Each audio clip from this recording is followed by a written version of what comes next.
of things that no longer exist. I've got to find my slides. Where are we?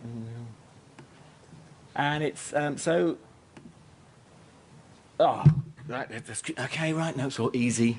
So, yeah, I know some of you, and some of you know what I do through a large research project called Tales of Things.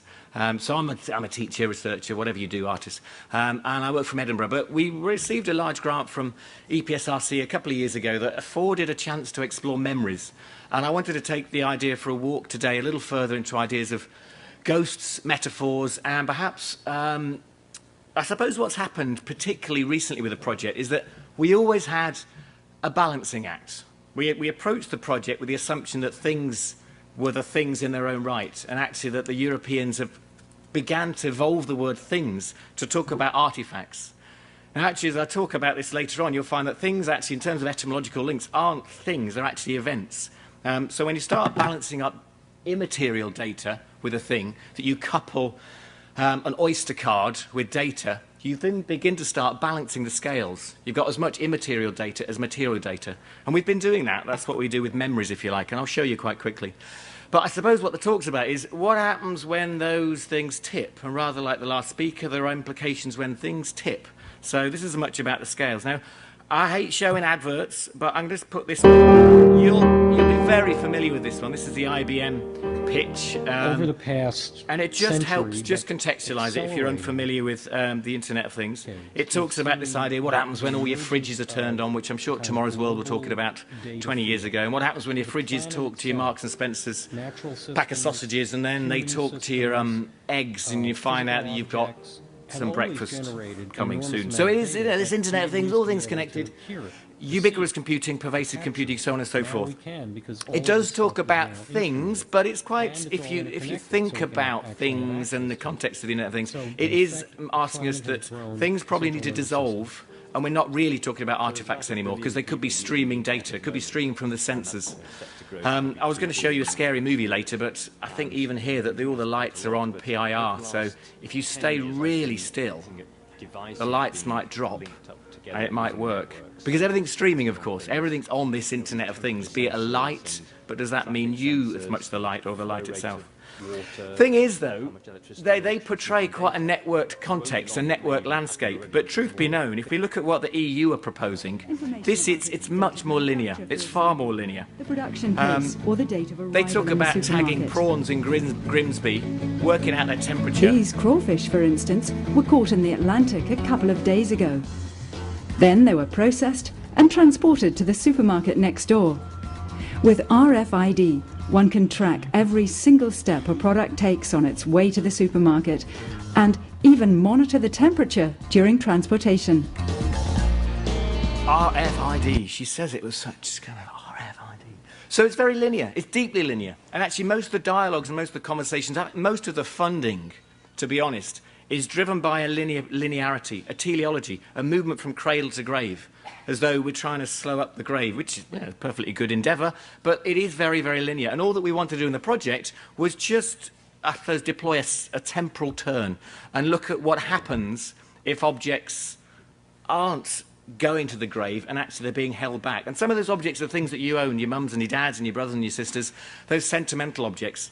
So we were very interested in actually not recording the future of things, really, but trying to understand how do you recover the stories of the things that are on our shelves.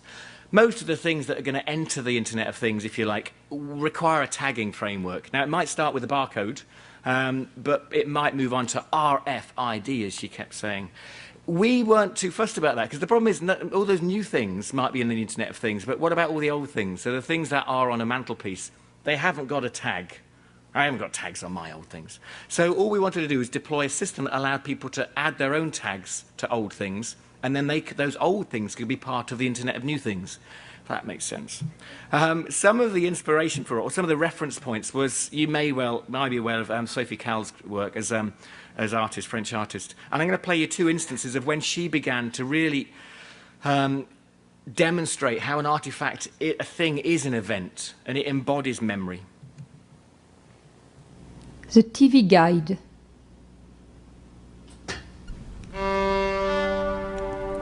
She lived with her television.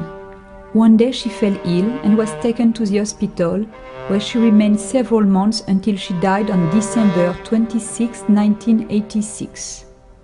When I went to her house to find a memento of her, I chose a TV guide that was still on the table by the television, her last issue of Calista.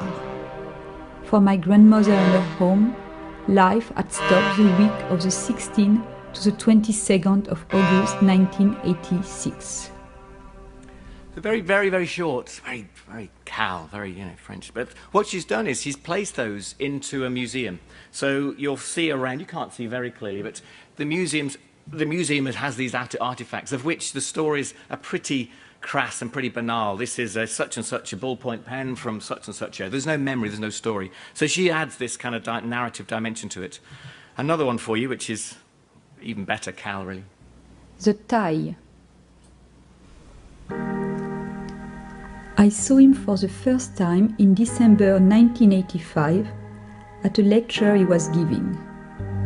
I found him attractive, but one thing bothered me. He was wearing an ugly tie. The next day, I anonymously sent him a thin brown tie. Later, I saw him in a restaurant. He was wearing it. Unfortunately, it clashed with his shirt. It was then I decided to take on the task of dressing him from head to toe. I would send him one article of clothing every year at Christmas.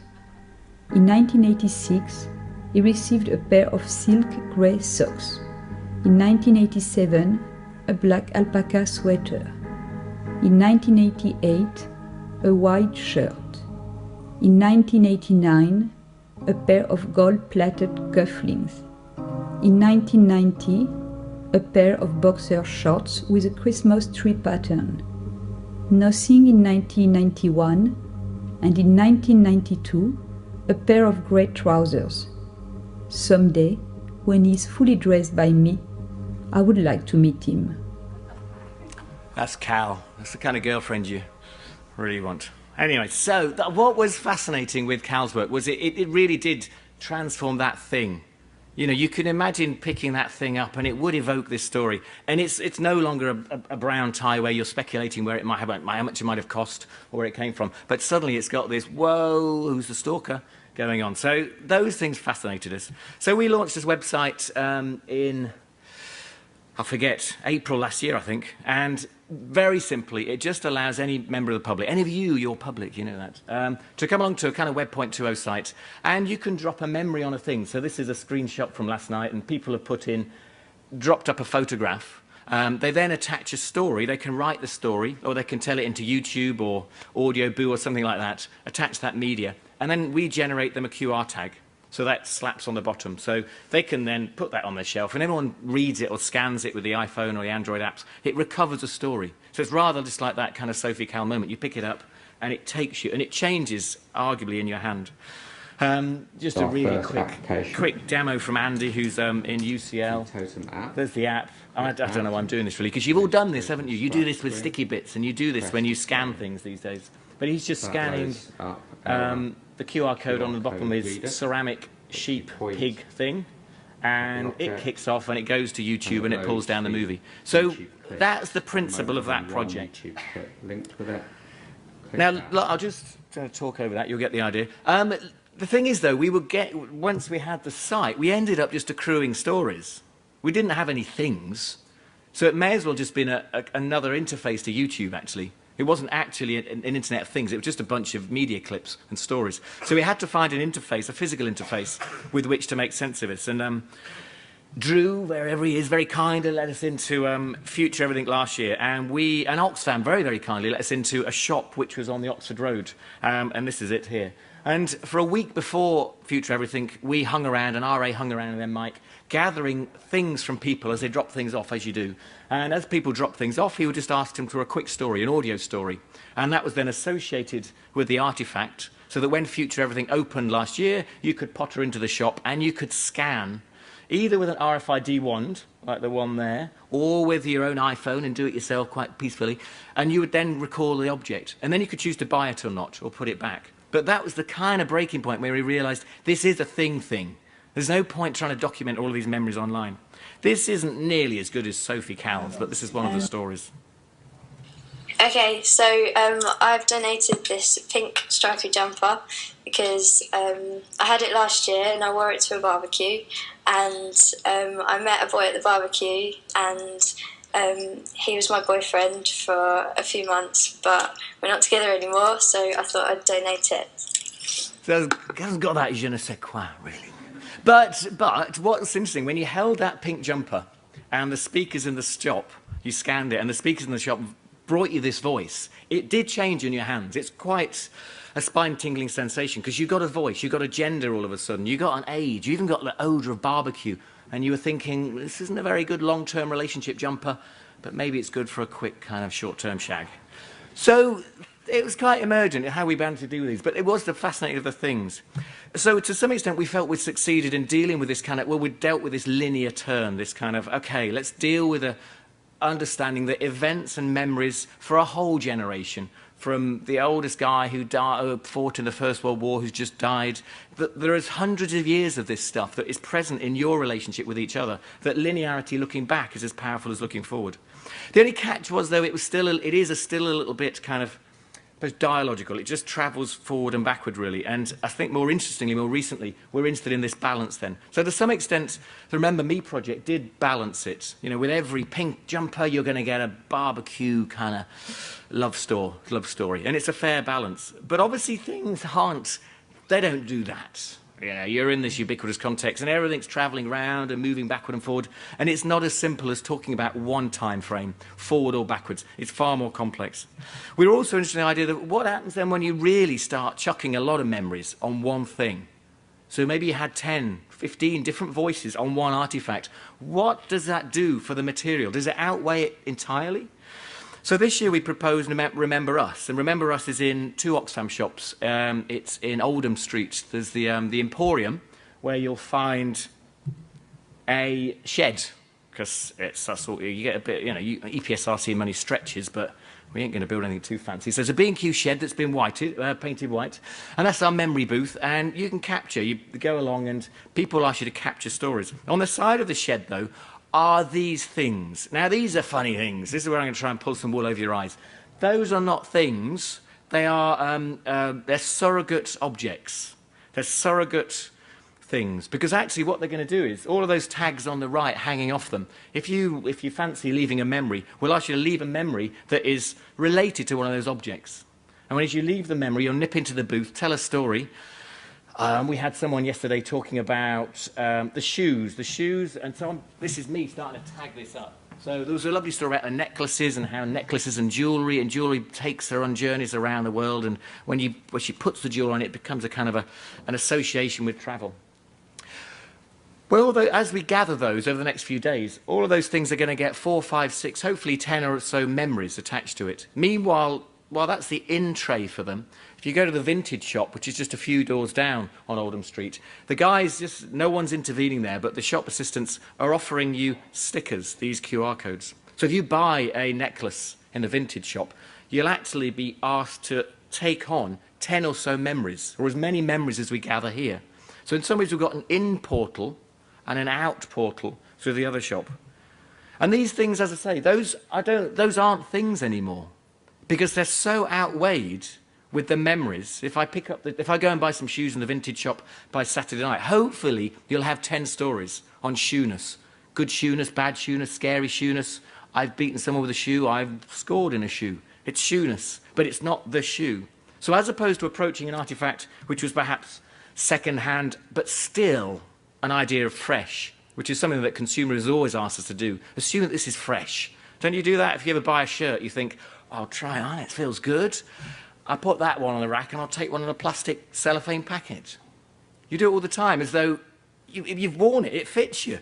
Take it. No, I'll have the one that's really new, in case you've slightly soiled it. So nothing is not soiled. Everything has a soil on it. So when you take the second-hand shoe in that shop, you'll be taking way more than you think. The project does evoke memories, and this is a kind of a parallel connection that I've found more recently, is ghost bikes. You may well be familiar with ghost bikes. Ghost bikes are a really powerful memorial to people who've been knocked off on a bike. Eerie feeling. I'll let the... Well, and they're simply, like our objects, they're objects that have been painted out with emulsion on a site of someone who's been killed in a traffic accident on a pedal bike. It's a pretty ropey video. But actually, I think that's supposedly well-trained eyes, and it makes itself known or apparent to us, in its own way, of course. The way of the ghost is haunting, and haunting is a very particular way of knowing what has happened or is happening. Being haunted draws us effectively, sometimes against our will and always a bit magically, into the structure of feeling of a reality we come to experience, not as cold knowledge, but as a transformative recognition. So there's something, I mean, to bring metaphors into this, the ghosts are quite helpful, because they allow us to, we assume that ghosts might move to the other side, but they may well be with us in a ubiquitous context. I mean, what are they? In terms of ubiquitous characters, Santa Claus is a good one. He seems to be everywhere. The Easter Bunny in our house seems to be everywhere in the village, all at the right time. And ghosts also have some of these spatial temporal qualities. I was at a talk in 2000, and Steve Pyle, who's a geographer, was talking about the 2000 May Day riots in 2000, and it was particularly violent. It was the one where Churchill got a strip of turf on him. You might remember the Mohican shot. He also talked about a war memorial, and the war memorial was attacked, if you like. It was desecrated. Remember, it's May the 1st. It wasn't 11th of the 11th of the 11th. It was way off. So to some extent, these things, and this is my mock-up, if you like, the war memorial wasn't really in the spatial, temporal, cultural consciousness. But as soon as someone had spray-painted 2 toilet doors on the side of the war memorial, the next day on the front page of The Guardian was an outpouring of, if you affect, horror, as though thousands, and this is Pyle talking, millions of people who died across wars were walking into the public consciousness. Because, yes, you can give Starbucks a kicking on May Day, you can give McDonald's a bit of a, throw a chair through it, but you don't, if you play with the ghosts or a sacred ground, you can prepare for ghosts to come out. Not one, but thousands. And he talked about these ghosts pouring through those toilet doors back into the public consciousness. And that's what happens to ghost bikes.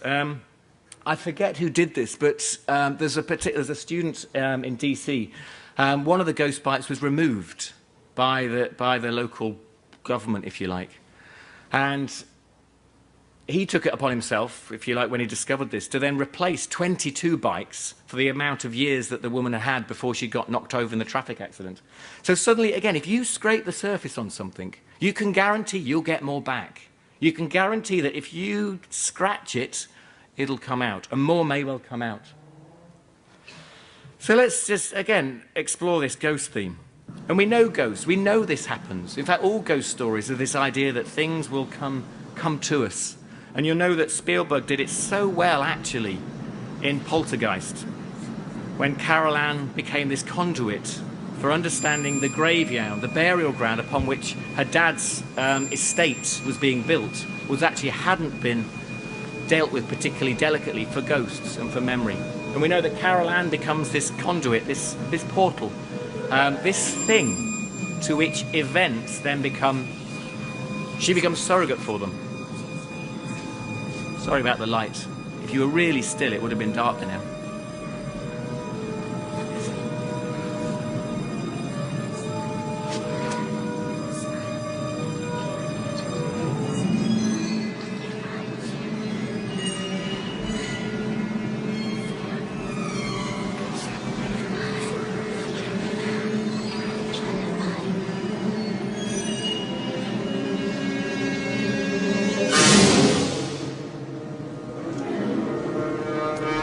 Moment of touch, that moment of connection with the thing, that now becomes an exchange of spaces and time and memory, but phantoms, spectral spaces, which was ours might be translated spectral objects.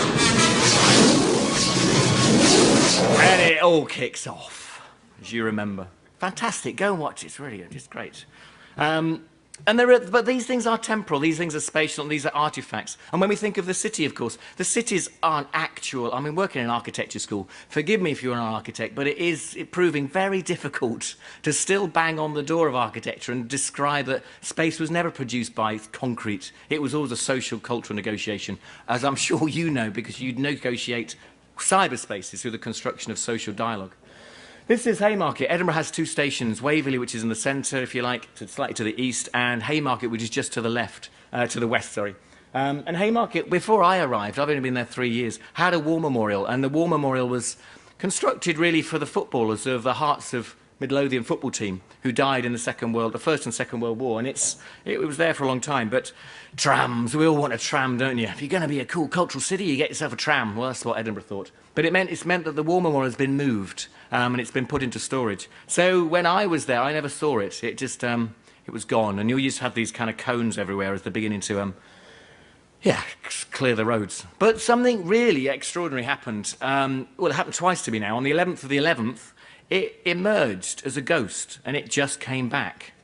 And it didn't come back as a it came back as a thing, but by now I want you to consider that the thing is an event-based idea. It came back as just a cage, and evidently there was enough lobbying from the community to get something back with which to hang the wreaths on, but it was back. And that's that ghost. That's that moment when transposition from, if you like, past memory web has then moved into an actual space, and that becomes something with which people identify the thing. The material really didn't matter. At that point, we're now operating quite lopsidedly on an idea that the thing, the artifact, is important.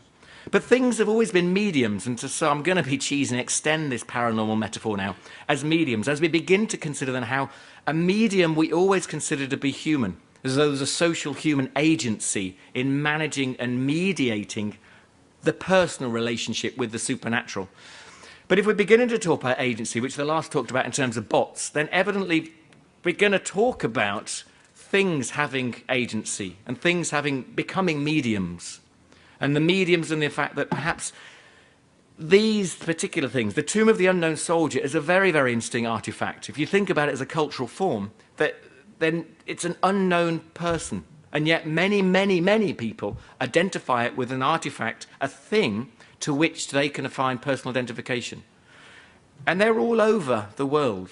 In any context, any social, cultural, religious context, they become a medium to which to operate a whole load of immaterial data. So they far outweigh. I'm going to pull up a reference from Richard Coyne, Richard Coyne's kind of colleague at Edinburgh, and he blogged recently on how we need to recover this idea of thing, and to what extent language is broken, not broken, but we have got somewhat perhaps obsessed with the thing. And he cites Heidegger, lest we think Heidegger was content with a comfortable characterization of things as drawing together meaning, stories, craft, processes, and communities, and notes his reference to this dispute. So rather than being the things which become cultural artifacts, Heidegger says the old High German word thing means a gathering, and specifically a gathering to deliberate on a matter under discussion, a contested matter. So suddenly we have to, if the Internet of Things is good vocabulary is going to carry on, we've got to recover some of this High German vocabulary. The Oxford English Dictionary concurs. A thing is a judicial assembly, and in Scandinavian countries, the thing is the parliament. The thing is parliament. And later in the essay, Heidegger says, whatever becomes a thing occurs out of the world's mirror play. So there's this, I think what we're trying to do through the project is then deploy this, well, it's by accident, I suppose, that's what research might be, is explore what we do with this thing. Because if the vocabulary of things perpetuated by IBM talks about objects which are wired, I'm not sure we're going to have an Internet of Things which is going to have a big social, cultural production of space, a space in which we actually can confer. So things as mediums then. So these things that hopefully, if I can tempt you into the Emporium on Oldham Street, please go along and please don't treat our things as objects, just treat it as a device, a thing as a medium, in the same way that it might be asking you around a Ouija board to pull back and draw things down. And of course, when those multiple tags are attached, which are scannable, and then this stone, if you like, which is going to gather moss, so it's a consumer conspiracy. Do you know that, don't you? Rolling Stones do gather moss. It's just that Sainsbury's don't want you to think like that. But when you do walk up into the vintage shop and buy the object, and it has a tag attached to it, it will be outweighed with memories. It won't be, hey, this is my shoe, I could try that, fits me. Whoa, it's got a ghost story on it. And it's about a ghost story about a party or whatever. So these things suddenly start tipping the other way. And then there's this other great idea that actually then things might become possessions.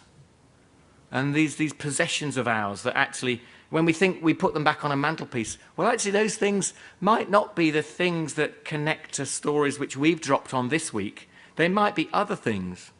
So there's an idea that actually, if the thing is just a portal, or it's a vessel, or I haven't got this worked out, but it's a holding space for ideas, and we have to stop treating that those things probably have a direct connection with their value and their meaning. Actually, all those things aren't the things that they look like on their mantelpiece. They're nothing of the sort. They're just mediums. In fact, the clock there is Tracy Emin's tent, for example. Because if we've lost Tracy Emin's tent, for better or worse, it's gone. She's not going to make it. She's not coming back. It's not coming back. It's gone. So why can't it be that clock? Because it will be. And excuse my cheesy, but that idea of possession, and when you touch those things in future, you'll exercise a story, and increasingly we'll be moving through a landscape in which you won't be able to trust anything you see. You'll only navigate it and pull back and exercise a story or a ghost or a mechanism through that. So if you think that was cheesy, just to end, I suppose the point of the subscript to this is always that we always knew that things weren't things. And the internet has only helped us confuse those things. And this is just great. This came as kind of reference from Anne Galloway, actually, but this is just great. And you'll know this, but this is kind of so... And I'll let it play for a minute or two, because I've got a little bit of time. This, Jen, is the internet.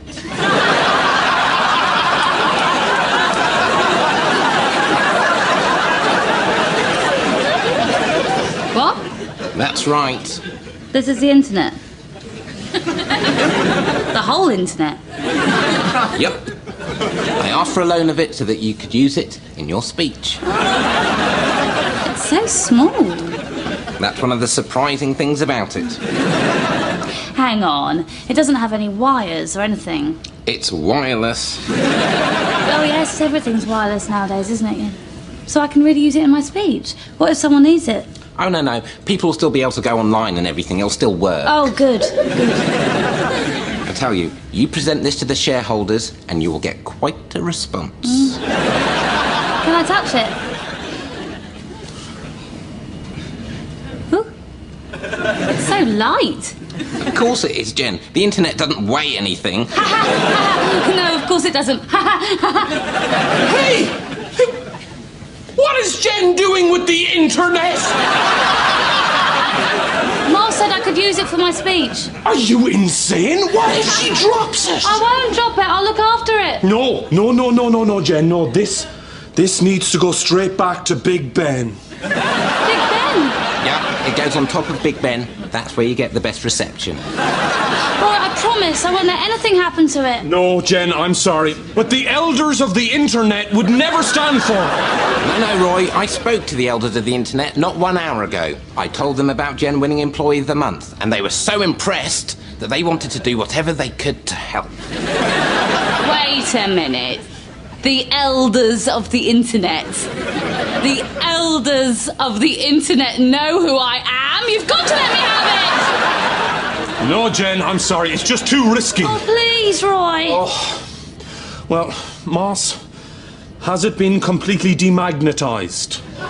By Stephen Hawking himself. Who sent his congratulations, by the way. Well, if it's okay with the hawk... So, can I have it? You can.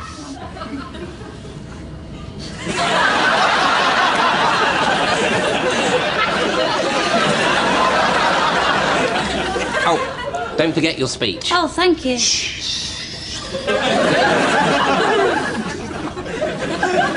Slowly.